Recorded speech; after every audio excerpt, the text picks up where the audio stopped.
video today is how I scaled to 100 million in sales using other people's skills. This is the boring shit that's actually gonna make you money. This video is from a keynote I did. I hope you enjoy. The secret that has been responsible for scaling 4 of my own businesses and hundreds of others. I don't say that as like hundreds of others, like actually hundreds of other businesses. I've been doing this for the last 7 years. I just started making content. So if you don't know who I am, I just want to give like a brief, this is who I am in 60 seconds. So since the age of 24, I've taken home about $1.2 million a month. I don't say that to brag. I say it to tell you and to give an emphasis on the fact that what I'm telling you today does make you money. And I personally built, scaled, and sold 3 businesses. One was service, which was Gym Launch. One was e-commerce, which was Prestige Labs. And the other one was software, which was Allen. And by the age of 29, I crossed 100 million in net worth. And now our portfolio does about 200 million in revenue per year, which is comprised of brick and mortar chains, e-commerce, B2B SaaS, B2C services, B2B services, and e-learning. So it's a lot of companies. And what I've really learned is that independent of industry, okay, entrepreneurs typically lack the who, the what, and the how to scale. Those are the 3 things that you need to scale your company. And at acquisition.com, what we do is we recruit the who, we give them the what, and then we show them the how, and then once the entrepreneur has all 3 of those things, they can scale their business. And that's how we scale businesses from 10 to 100 million. Of course, it was not always like that. And so to give you a little bit of backstory, back to 2016, this was me and Alex. That was when we made ads because we met and we started this company called Gym Launch, which it was not a company back then. It was me and Alex learning how to do Facebook ads and knowing how to sell people into gyms and teaching them how to retain those customers. And so what we actually used to do is we would literally fly out to a gym, like he would be in Virginia, I would be in Hawaii, we would turn on the marketing for them, and then we would literally sit at their front desk and we would sell people into their gym for them. So like, then we call each other every night and be like, how many did you sell today? Like I got 30, I got 20, I got 15, like just high transactional sales into these gyms. And we did that for about 11 months, flying Spirit, living out of the extended stay, living out of our cars, sleeping at clients' houses. We were broke, we had no money. And we started to gain a little bit of success. And so we thought to ourselves, we're exhausted, look like shit. I've aged like 5 years at this point. And we probably should try and hire some people to do this for us. And so what we did was we decided, let's not hire 1 salesperson, let's just hire 6 at once. And so we hired 6 sales guys to fly out to these next locations. And so we booked up 6 gyms the next month to basically fill them up. And they were like, okay, they're gonna do what we just did. And so we did that, and it was a little painful, but we made it work. And we started to gain a little bit of traction, but we started to realize that this model wasn't necessarily going to work. In fact, we continued to have endless problems. We almost went bankrupt twice, and we thought, maybe this isn't the right model. So we switched the model to licensing, which is, if any of you guys know us or our backstory, that's what Gym Launch is today. It's a licensing model. And so we switched to licensing, which was basically, we'll teach people how to do what we were doing. We're not going to fly out to gyms anymore. We're going to teach those gyms how to do what we had just done. And so we switched to the licensing, and we finally started to gain some traction. Like it finally felt like I wasn't underwater. We weren't like going to go broke every other second. I wasn't anxious all the time. And then we hit a point where we couldn't scale. So like we gained a little bit of success, and it felt like things were going right, but it was just like, why are we not growing more? We wanted the fast growth. We wanted to be like a rocket ship. And we continued to bang our heads against the wall, trying to figure out, like, is it the marketing? Is it the funnel? Do we need to tweak the offer? Is it the sales? Like, what do we need to do? And we couldn't break past about $400,000 a month. And so after about 2 months of setting sales targets and not hitting them, something occurred to me, which was that the reason that our sales targets weren't being hit was not because of our marketing or a funnel or a lack of client acquisition. Like we had a super strong client acquisition arm. It was actually due to capacity and limitations on our sales team. And so we actually couldn't hire fast enough to even contact all the people that were opting in for Gym Launch. That was actually the issue. Like when I logged into the CRM, I was like, we have hundreds of leads sitting here that nobody's ever contacted. And just when I thought that I was starting to understand the issue, one of our reps quit. I was like, fuck, sucks. And so I called my mentor, who I'll call Bob. And I was like, Bob, I fucking hate my life. What do I do? Like, we finally found some success. I don't know what to do. I don't know how to actually scale this business. Like, I don't understand what's wrong. Like, we have this super strong marketing and a super strong sales, and like, we're tweaked the funnel and we did this, but like, I don't see anything wrong with it at this point, so I don't really understand. Like, I think there's like limitations on our team maybe, but like, I don't really know.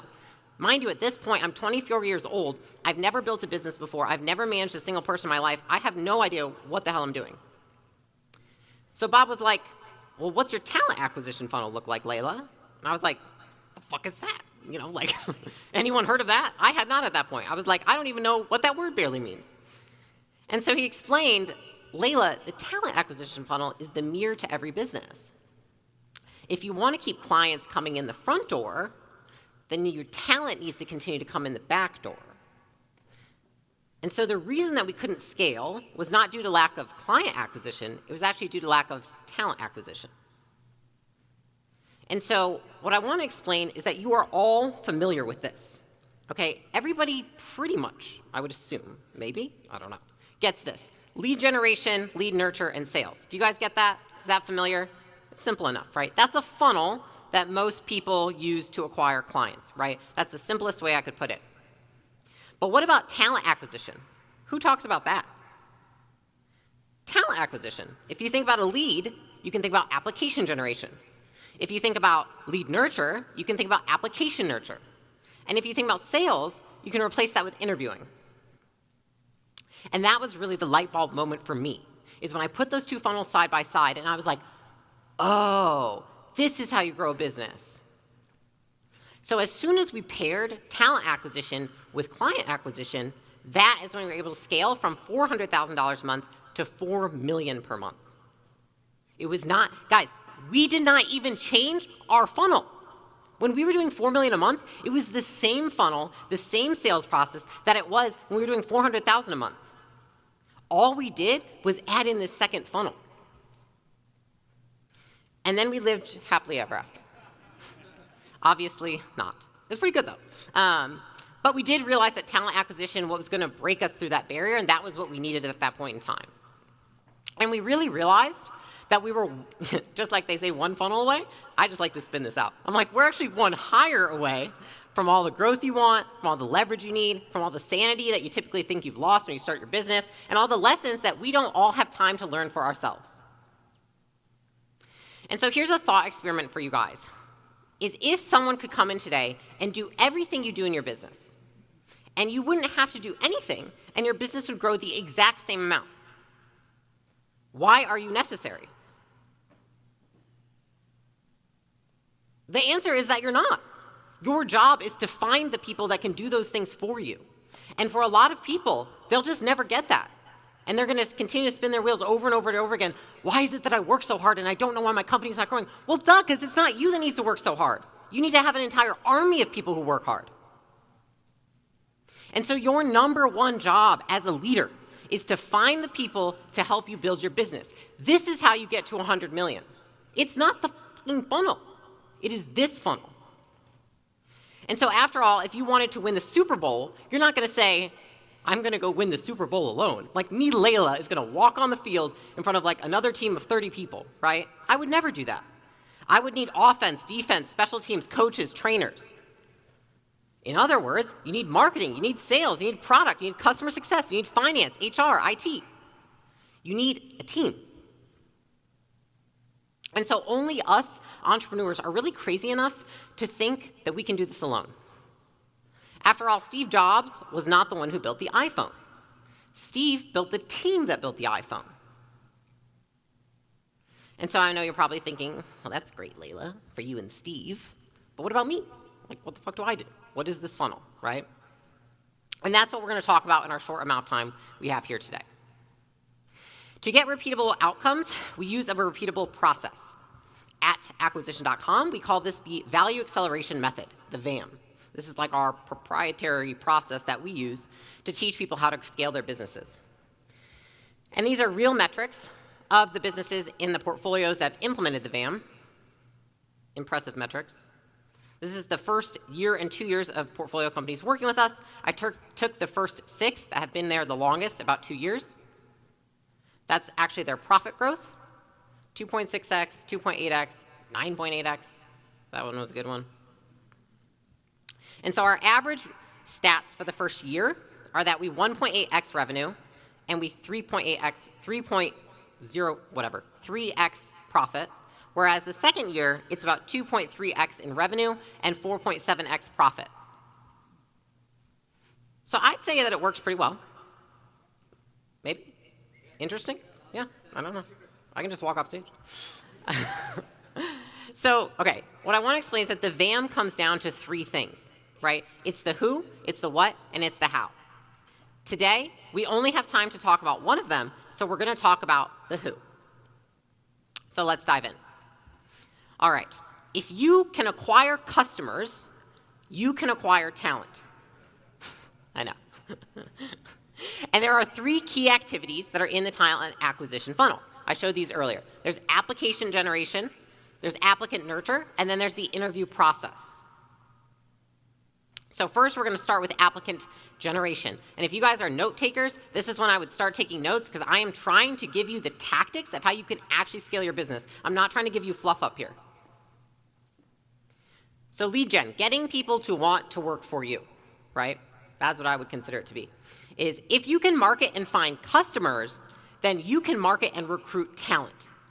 It is literally the same skill set. And I talk to marketing-centric CEOs all day who don't believe me when I say, you already have the skill set to build a team. And they're like, Layla, I just like marketing and making this and doing that. I'm like, that is what is needed to acquire talent. It's the same. Let me show you. The job title is as important in capturing the attention of your applicants as the headline is in capturing the attention in your ads. It is literally 1 for 1. So think about this, right? This is an ad from Gym Launch. There's Kale, CEO of Gym Launch. Gym owners, we call them out. Just like you call someone out in your ads, we're like, who am I speaking to? What does this person already call themselves? That is exactly what you're doing when you're putting together a job title. People don't even think about this that way. They're like, what do I need? Oh, I need a blank. That's what I'm going to go hire for. But the question is not, what do I need? The question is, the type of person I'm looking for, what do they call themselves? Because what they call themselves might not be what I call them. And so there's 2 pieces that go into this and understanding it. There's the ad itself, and then there's the distribution of the ad. Kind of like if you're doing Facebook, there's the ad, there's the picture, there's the copy, there's all the aspects of it.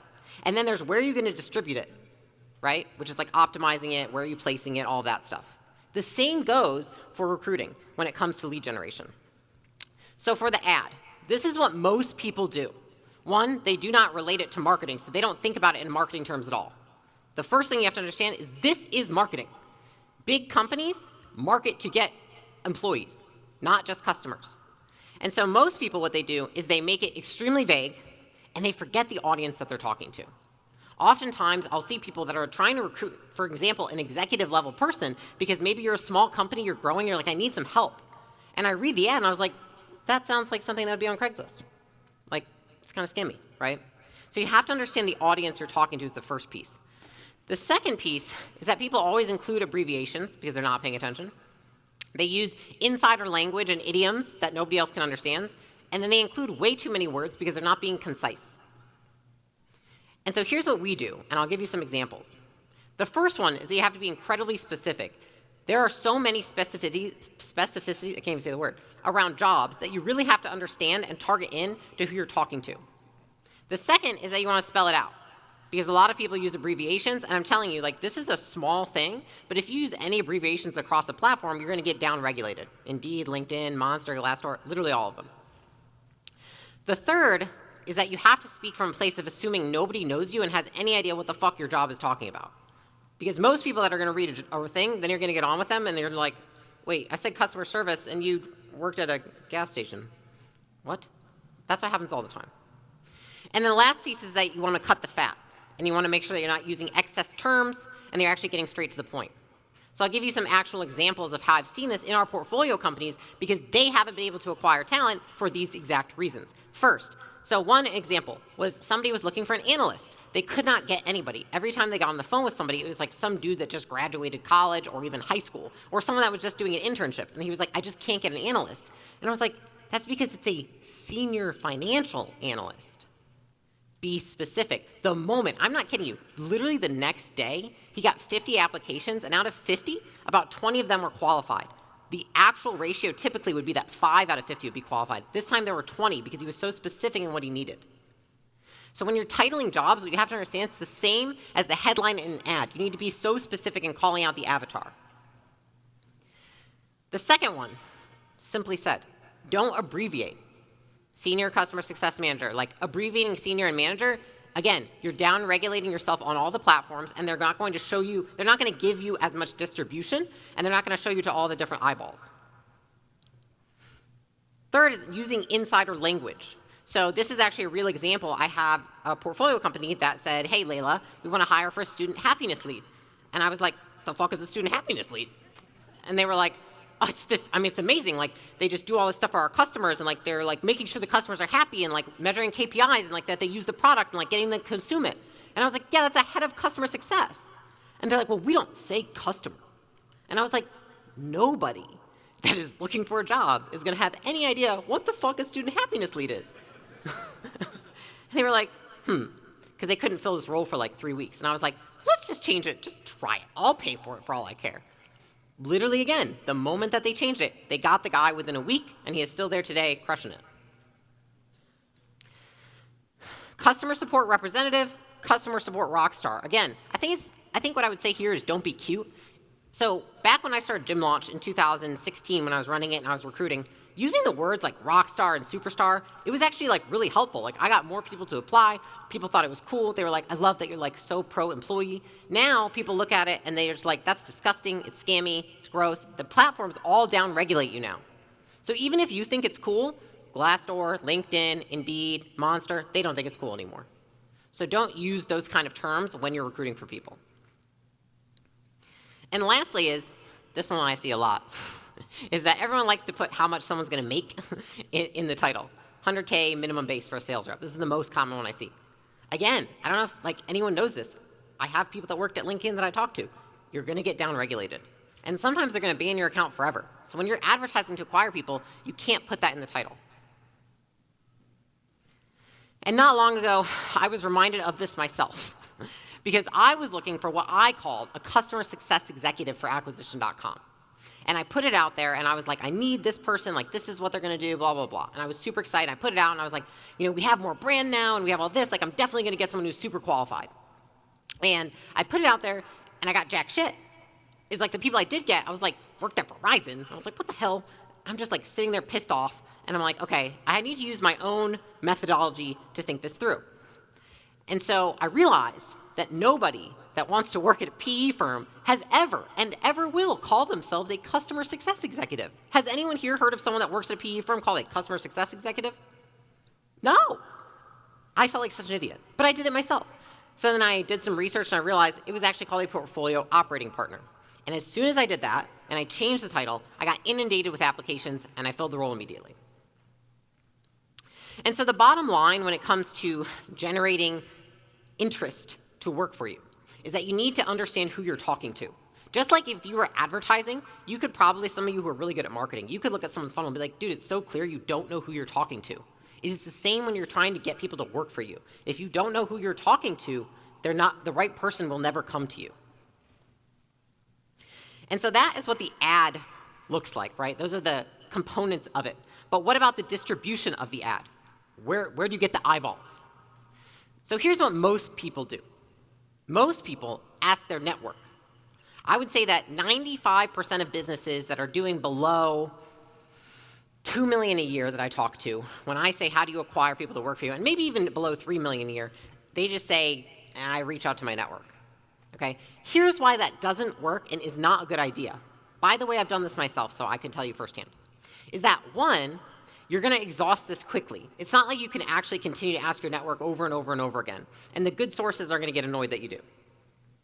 The second is that you are so much more likely to give someone the job who's not actually qualified for the job because your selection pool is so small. And then lastly is that you don't have enough selection to make it a hard choice. And what you want is that you want it ideally in any scenario. So like when we're recruiting for our portfolio companies, I say I'm going to bring you 2 to 3 highly qualified candidates that I think it's going to be hard for you to pick from. And that is when people actually make good decisions.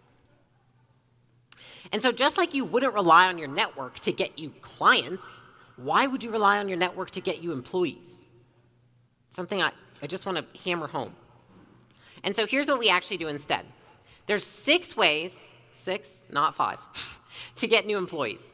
1 is your network, okay? There are certain roles that's going to be easier through your network, specifically if they're industry-specific roles, right? Those are the ones that you typically want to look at your network for. Now, the second, and the one that I like the most, is cold reach outs. Just like you would cold reach out if you're looking for an enterprise client, like say you're in software and you're like, I need an enterprise client who's doing between X and X in revenue and they're this kind of software company. You're not going to put out an ad necessarily for that because it's actually probably going to cost you more to run an ad than it would to just do cold outbound. So I'm going to do cold outreach for specific positions that are hard to find. Then we've got paid ads. So high volume transactional positions are best run with paid ads. So an example, we were actually talking about this last night, is like Molly Maids, for example. How does Molly Maids beat so many people in the cleaning industry? Because they can acquire employees. The hardest thing about the cleaning industry is that it's hard to get people to work for you and actually stay there. And that's what they do really well. The fourth is your content and following. How many people here have a following on the social medias? Okay, well if you do, you can always post there, and sometimes different people have different kind of segments in their following. Like Alex, for example, if we post for a sales role, we're just going to get inundated with people because a lot of people follow him for sales stuff. So knowing your following and what kind of people live in there. 5 is recruiters. So recruiters, again, this is a useful tool if you're a small company, if you don't have a brand, and you don't know how to go do it yourself. Right? And maybe you actually have the money. So if you have the cash flow, you don't have the time, and you don't have the brand, recruiters are a good option to acquire talent. And then lastly is team referrals. Because people that you acquire through other good employees are 5 times more likely to be a fit than those who aren't. And I say that we should use all of these methods because what I lived the first time that we built Gym Launch. I say the first time because I literally feel like the thing got reincarnated like multiple times because we had to turn over the team. The first team that I built, I literally built through my entire network. When I said that we flew out 6 sales guys to those locations, those were my friends from college. Just all 6 of them, my friends from college. And then what they did was they brought more of my friends and more of my network. And then what happened was the first probably 30 people that worked for our company were just purely from my network. And the thing is that one day what happens is that eventually you realize when you start to understand what real talent looks like is that you've been compromising. And if you have reach, and if you have distribution, and if you have options, you don't need to compromise. And for me, as soon as I started using these 6 methods and understanding how to utilize each one, that is when I was able to actually get the generation of the applicant flow that I wanted. And so the bottom line is that you want to use every method possible, and you want to make sure you know what tool you're using for what problem you're solving.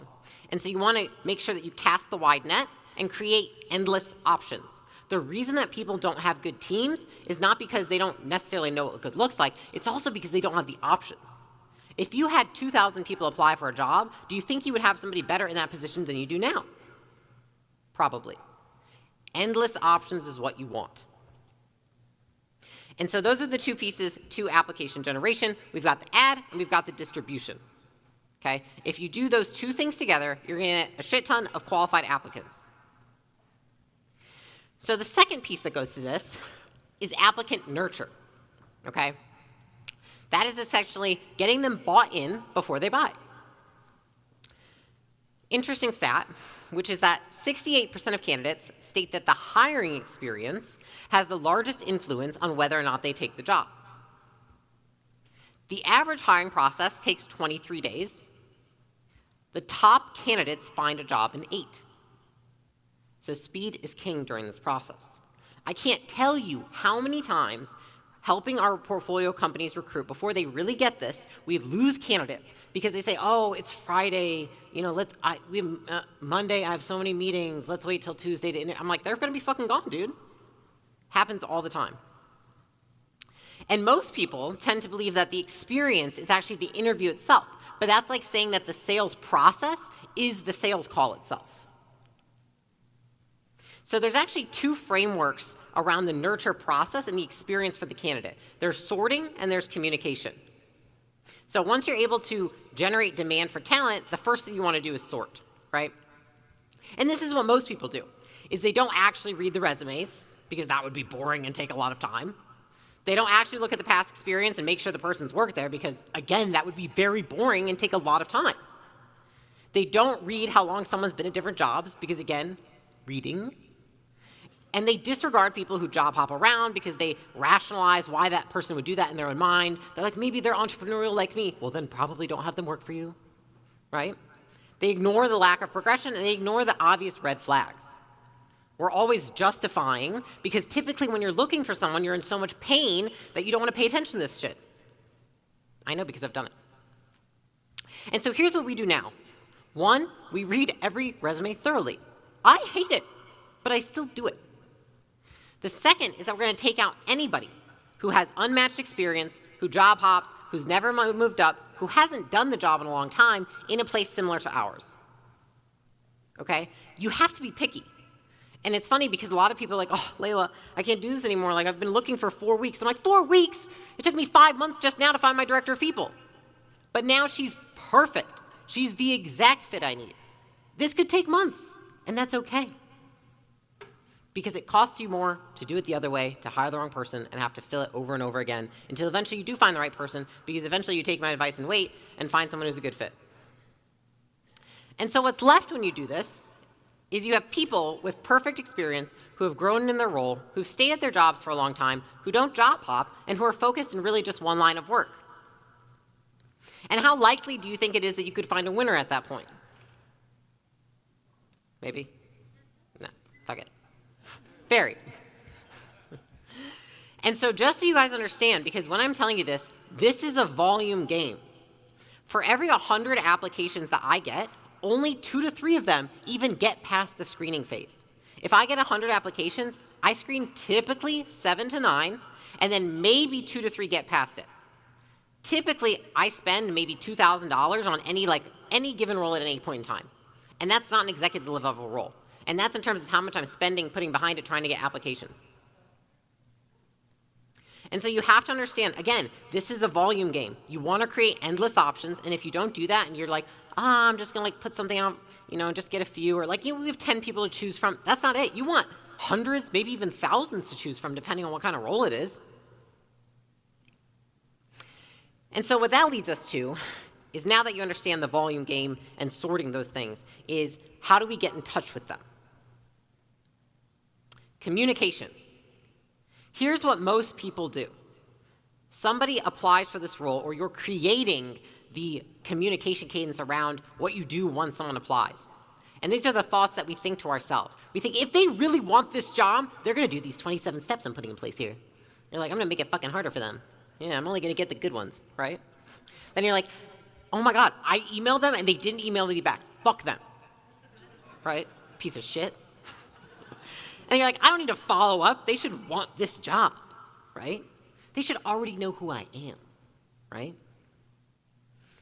And we don't want to give any communication on next steps, because they should know what to do, because obviously this isn't complicated. And we should go slow because we're very busy and important. And we should make it, again, extra complicated, so we only get the smart ones. That's what most people do. Here's why that doesn't work. And listen, I did that shit. I was like, I'm going to make it so hard for these fuckers. I'm only going to get the smart ones. First is ego. Thinking people even know who you are. Listen, some people might think we have somewhat of a brand, and I get on the phone with people all the time, and even my damn employees now, they're like, oh, it's so funny all these people think on Instagram you're so cool. I'm like, fuck. The second is laziness. Making a good process is hard. Saying people are stupid is easy. So what we do is we just blame them. We're like, fucking idiot, can't even apply for the job. It looks like a piece of shit. I don't even know how to read what you just put on this job application. Nobody even knows what that question means. The third is assumptions, which is assuming that all this person is thinking about is working for you. The reality is, in the market today, that is not the case. People have a lot of options. And you're not just competing against the people next to you, you're competing against them having their own business of their own, them doing side work, them being a virtual something there's so many different ways people can make money now that you're not just competing against the other people who want to pay them. You're competing against the other options they have for themselves.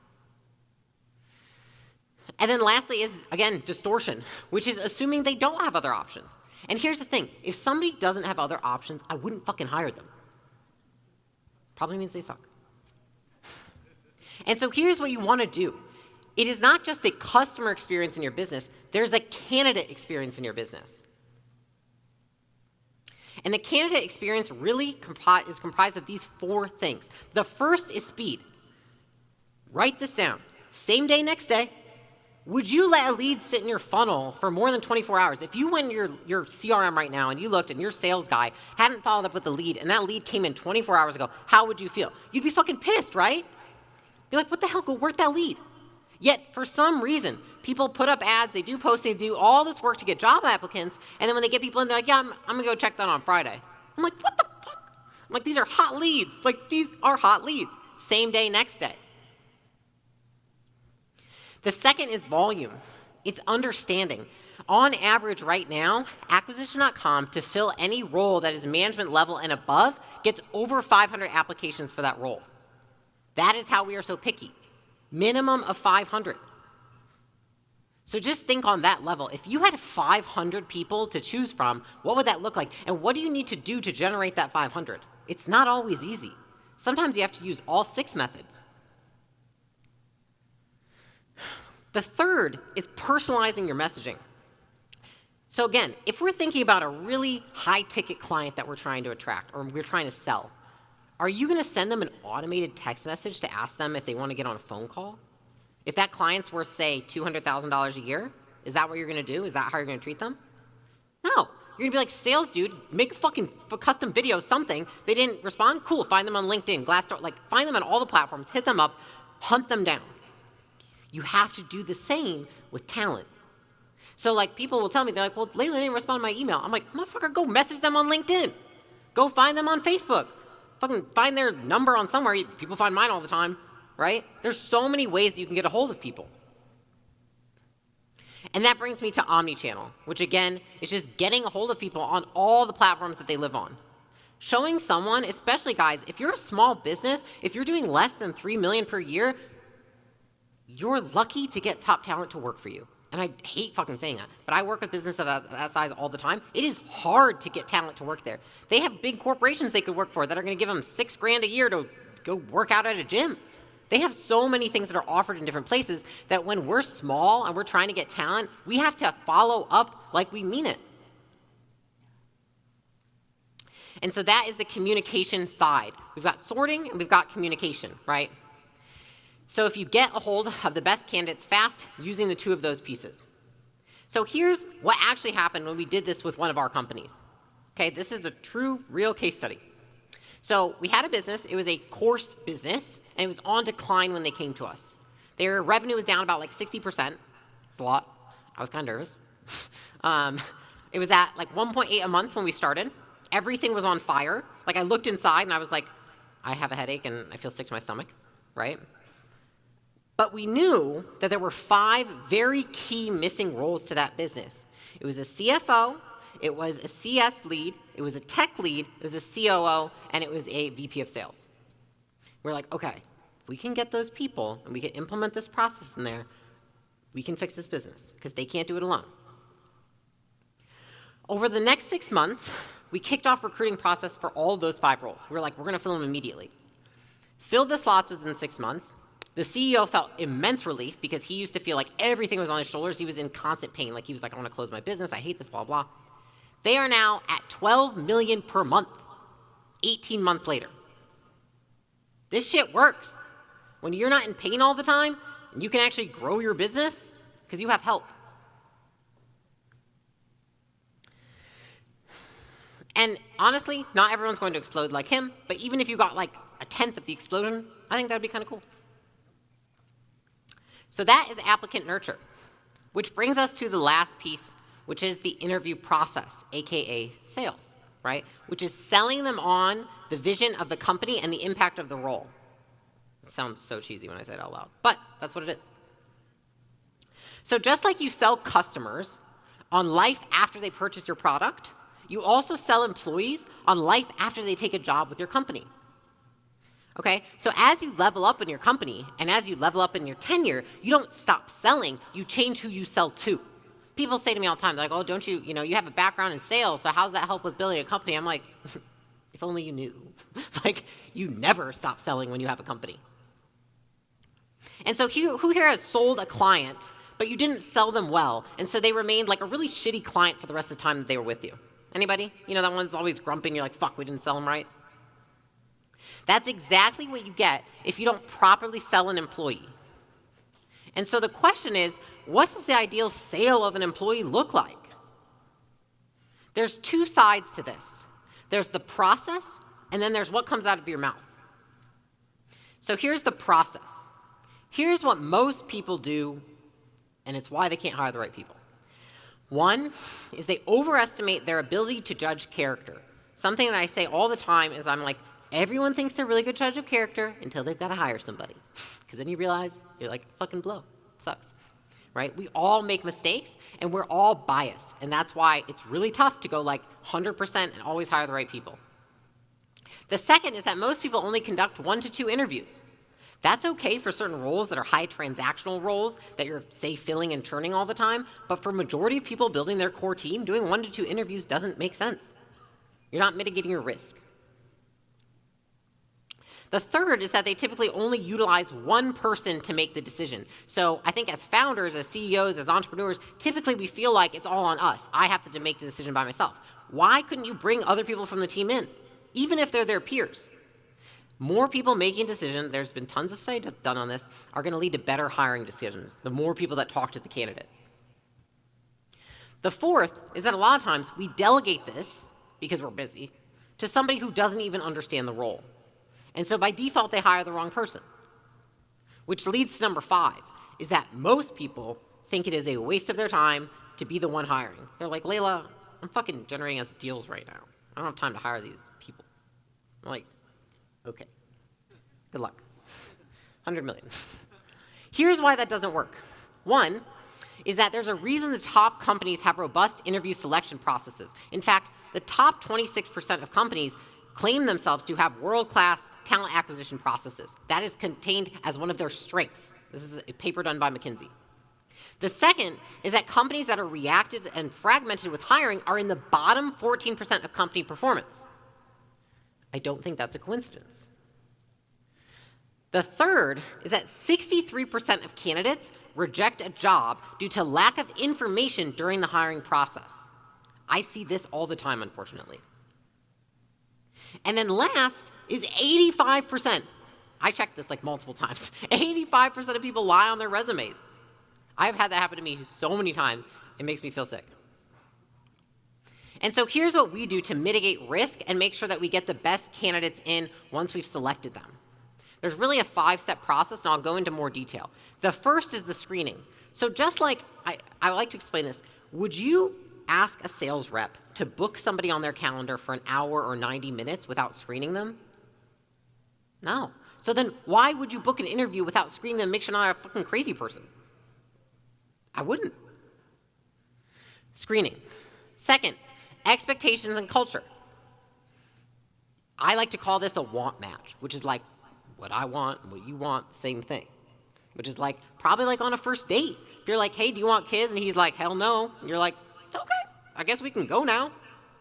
Same thing for the first interview. It's like you want to hit that stuff, the hard stuff, the non-negotiables on that interview. Because you always know that there's non-negotiables for a role and for a company, and you need to make sure you address those in the very first interview before you put them any further and waste anyone else's time. Third is a skill test interview.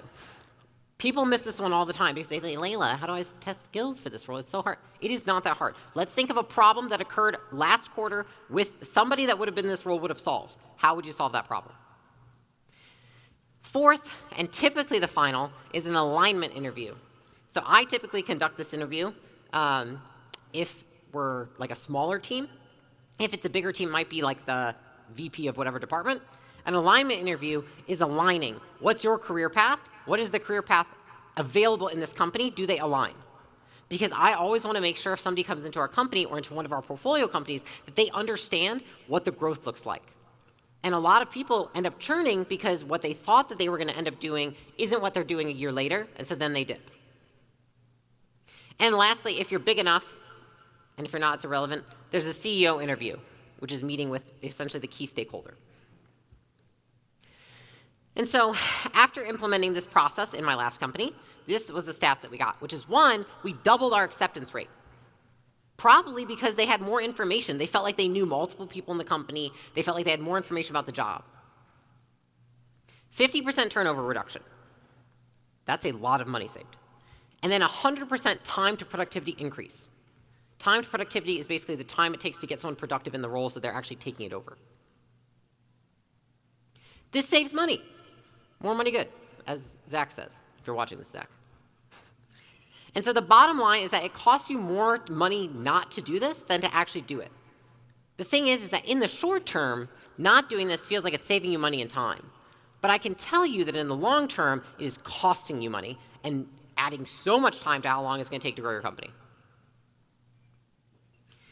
And so this really brings us to the last element, which is I went through the process, but the question is, what do you actually say to the people when you're on with them? Because that's where everyone gets stuck. I can outline this whole thing, everyone comes up to like, Layla, what do I ask? What's the top question, right? So it's the scripting. The first is the screening. Clarify the role and what the company does. I have a little spiel I give, so the first thing I do when I get on the phone with anybody is I'm like, I'm Layla from acquisition.com, here's my little backstory, blah, blah, blah, here's what the role does. Every single time. It's like I've got like a 60 to 90 second spiel, I just want to clarify. Then you want to go into basically making sure that they're not a weirdo and not expecting something completely weird. So, what attracted you to apply for this company? I've gotten it plenty of times where it's like, virtual work, you always work less. I'm like, all right, fuck me. Are you flexible to traveling? Maybe they have to travel for the role. If they're like, hell no, you're like, see you later. Like just making sure that those things don't get through, because there's no point in taking an interview with somebody who doesn't fit the basics of the role. The second one, the expectations culture interview that I talked about, you guys should screenshot this if you interview, is, again, one, clarify the role in the company. Notice that this is going to be through every interview. You're always going to be clarifying the role in the company. You don't want them to come in and be like, I didn't realize this is what I'd be doing and this was the company. It's like, I said to you 5 fucking times. Like, it's on recording. Like, we have done this. But really here what you want to do is you want to dig into not just the expectations, but the culture. Are they a culture fit? Like, what do they like the most and the least about their last few roles? Because like some people, I'll be like, what do you like the most about your role? They're like, well, I loved that I was a manager and because of that, I didn't have to work as much. And I'm like, okay, I'm going to go. Right?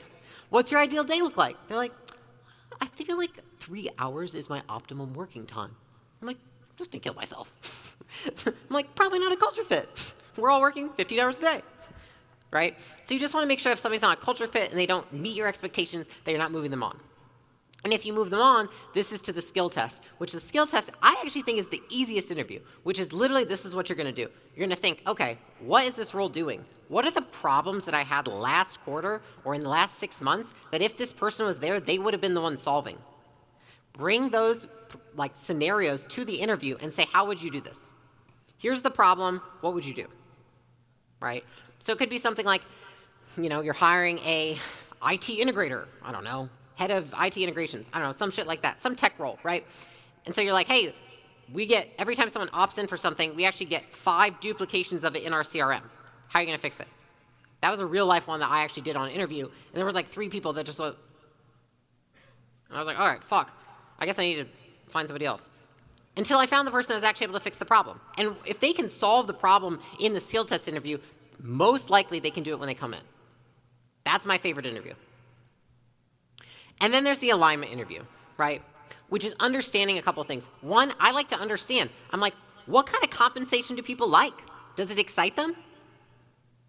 Like, do they get excited for salary? Do they get excited for performance? Some people I have that I present packages to where it's like, medium salary and then like crazy high performance, and they're not excited because they're more security driven.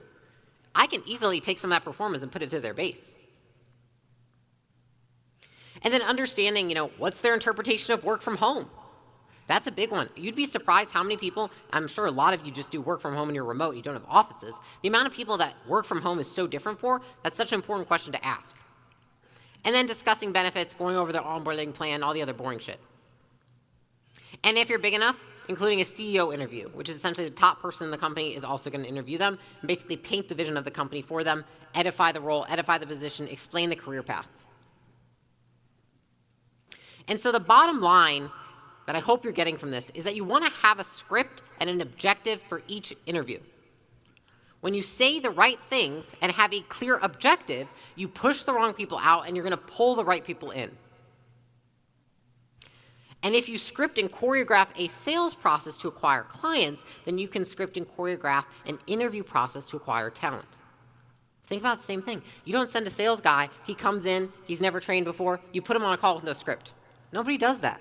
So why would you put other people on calls or even yourself without a script for the hiring process? You don't.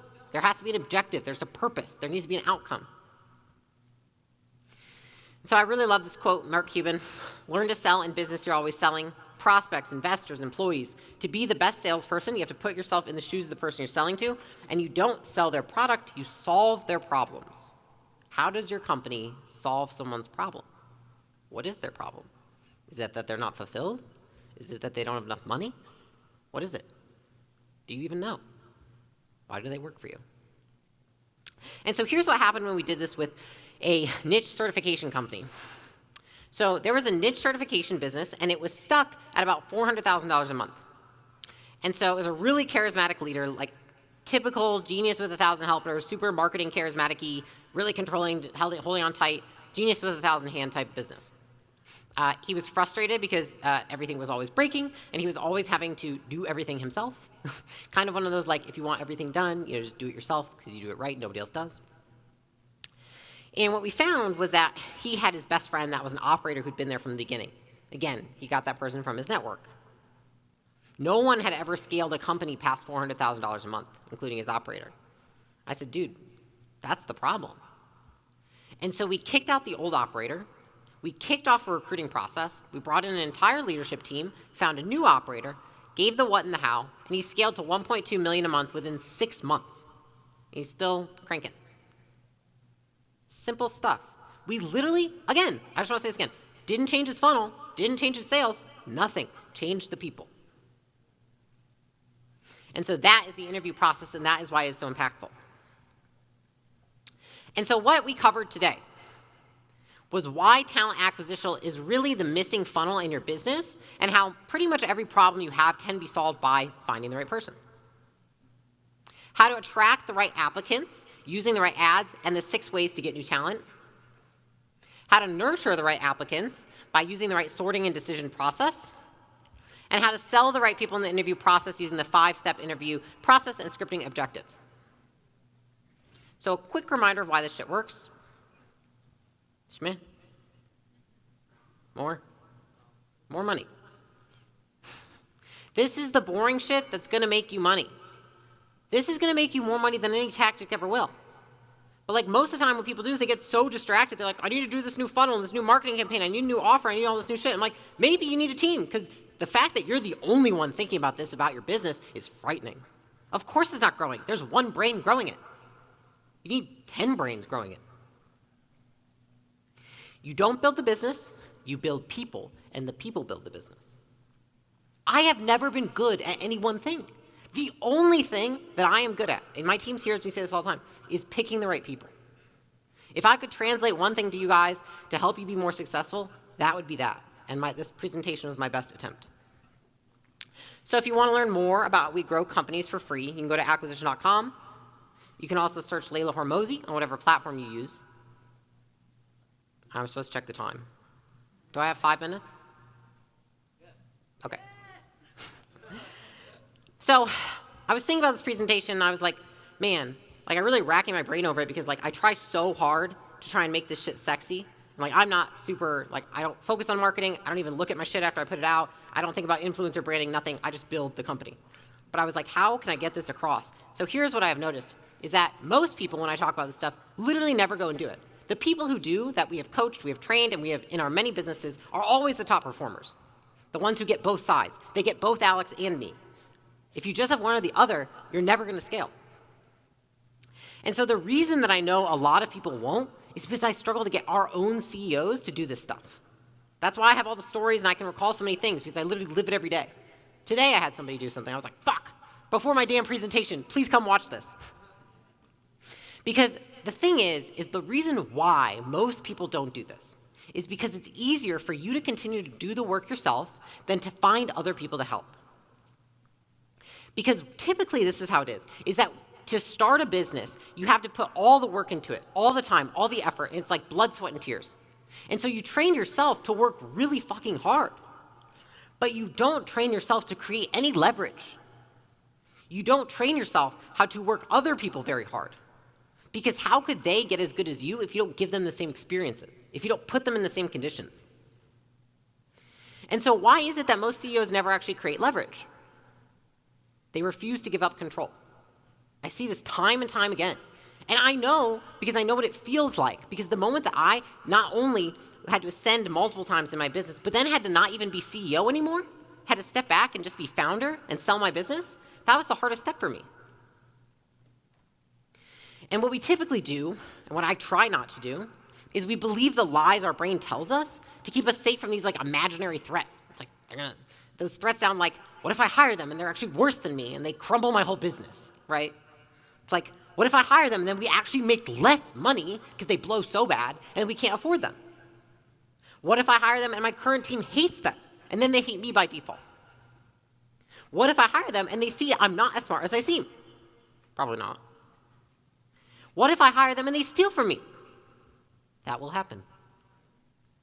And so here's a thought experiment, and this is how I get myself to do shit. What if you let your fear prevent you from implementing this process and hiring smart people? What does your business look like 5 years from now if you don't do this? Best case, in my opinion, from what I've seen, thousands of businesses, you become the genius with 1,000 helpers. You get mediocre success. In fact, in the beginning, people are like, oh my God, you're so good at this, so amazing. And you're like, I know, I'm so good, blah, blah. It's all you, though. And then you eventually stagnate, probably decline, because it's all your brain. Worst case, I say this shit so you guys do something. You're not fucking here in 5 years. A business cannot survive off one brain. And so the choice is yours. Become irrelevant and mediocre, or face fear and succeed.